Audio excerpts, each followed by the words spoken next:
Hai guys, jumpa lagi di Stema TV. Tentu saja dengan program Jumat yang akan memberikan informasi-informasi menarik seputar ilmu pengetahuan, seni budaya, hiburan, dan olahraga yang kami kemas dalam Stema Fact. Salah satu tradisi perayaan yang sangat mendunia selain hari Natal adalah Tahun Baru Cina. Tahun Baru Cina yang biasa disebut dengan Sinchun atau musim semi baru, yang di Indonesia biasa disebut dengan Imlek atau Sinca, ini sudah ada sejak ribuan tahun yang lalu, di mana seiring menyebarnya bangsa Han ke seluruh dunia, maka berbagai adat budaya Tiongkok termasuk perayaan terbesar mereka yaitu Tahun Baru Cina ikut serta tersebar hingga ke seluruh dunia. Pada episode Stema Fact yang ke-28 kali ini, di mana 2 hari lagi perayaan Imlek akan digelar, kami akan membahas beberapa hal tentang Tahun Baru Cina atau Imlek, mulai dari sejarah adanya perayaan ini, serba-serbi unik di dalamnya, serta beberapa hal menarik di dunia. Namun sebelum kita membahasnya lebih lanjut, jangan lupa untuk like, share, dan komen di video ini serta subscribe untuk yang baru bergabung agar tidak ketinggalan program lainnya di channel ini. Yuk, mari jelajahi isi dunia bersama Stema Fact.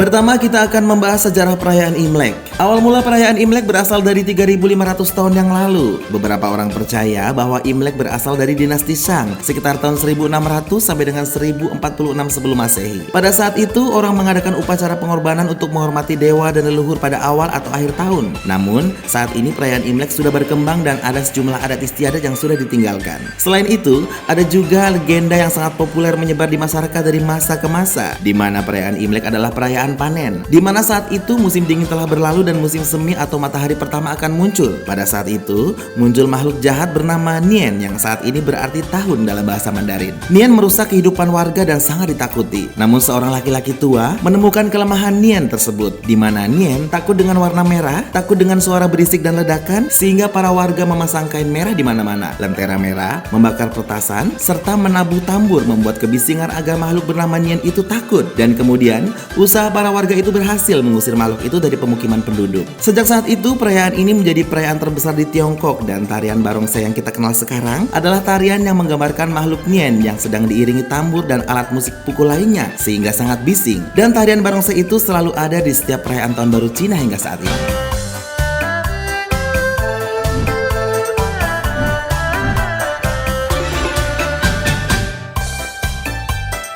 Dalam perayaan Imlek yang paling menarik adalah serba-serbi di Hari Raya Imlek. Walaupun Imlek adalah sebuah perayaan terbesar dalam kebudayaan Tiongkok, selain penuh dengan ornamen merah dan marak suara petasan serta tarian lion dance dan naga, saat perayaan Imlek ini berlangsung ternyata banyak aturan yang harus dijalani oleh masyarakat Tionghoa. Selain aturan, ada juga larangan yang harus dihindari. Berikut akan kami bahas beberapa yang sangat populer, khususnya bagi masyarakat di Indonesia. Yang pertama yaitu dianjurkan menggunakan pakaian berwarna merah. Pada saat perayaan Imlek, warna merah memang mendominasi. Alasannya seperti kami sudah ceritakan berkaitan dengan legenda monster bernama Nian itu, di mana makhluk itu takut dengan warna merah. Maka dalam hal ini, warna merah dianggap membawa keberuntungan. Kemudian yang berikutnya yaitu tidak boleh membersihkan rumah pada saat hari pertama Imlek. Perayaan Imlek sampai dengan Cap Gomeh biasanya memakan waktu sekitar 15 harian. Pada hari pertama Imlek, masyarakat Tionghoa mempercayai bahwa menyapu atau membersihkan rumah dari kotoran-kotoran pada hari pertama Imlek, maka akan membuang semua keberuntungan pada tahun itu. Hal ini berlaku juga dengan kegiatan mencuci pakaian atau bersih-bersih lainnya. Tidak ada aktivitas bersih-bersih atau beres-beres pada hari pertama Imlek ya. Maka dari itu, biasa masyarakat Tionghoa mensiasati dengan melakukan kegiatan bersih-bersih pada hari sebelum perayaan pertama Imlek tiba.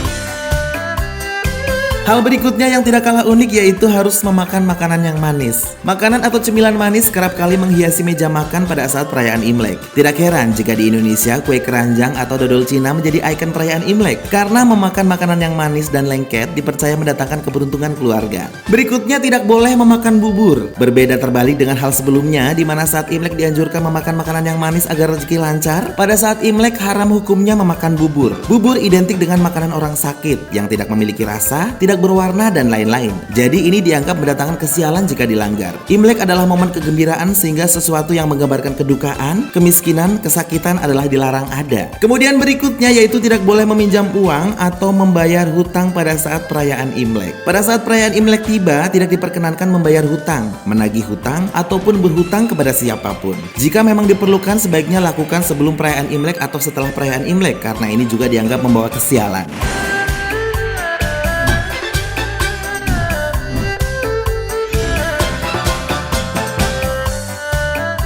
Nah, tradisi berikutnya adalah tradisi yang paling ditunggu-tunggu, yaitu tradisi angpau. Ini adalah yang paling terkenal dan ditunggu-tunggu pada saat perayaan Imlek oleh anak-anak maupun para remaja. Angpau atau hungpau yang dalam arti harafiah berarti amplop merah akan diberikan oleh orang yang lebih tua dan sudah berkeluarga kepada orang yang lebih muda dan masih lajang di dalam keluarga tersebut. Biasanya angpau berisi sejumlah uang yang jumlahnya akan terus meningkat setiap tahun. Karena dalam aturannya, jika perekonomian orang tua mapan, maka isi angpau haruslah lumayan banyak seperti pecahan 100.000 untuk anak-anak dan atau nilainya jutaan rupiah untuk para remaja. Selama masih belum menikah, maka seseorang masih punya hak untuk menerima angpau dari para kerabatnya yang sudah menikah. Dan bagi yang sudah menikah, ini adalah kewajiban yang harus dijalani. Karena diyakini semakin banyak memberi, maka akan semakin banyak menghasilkan keuntungan. Dalam dunia modern seperti sekarang ini, angpau terkadang tidak harus dimasukkan ke dalam amplop merah. Jika tinggalnya di tempat berjauhan, maka bisa ditransfer menggunakan layanan bank digital. Bahkan selain uang tunai, terkadang diselipkan juga tiket wisata atau perjalanan liburan ke dalam amplop merah sebagai hadiah. Kalau kamu, angpau terbesar selama ini dapat berapa?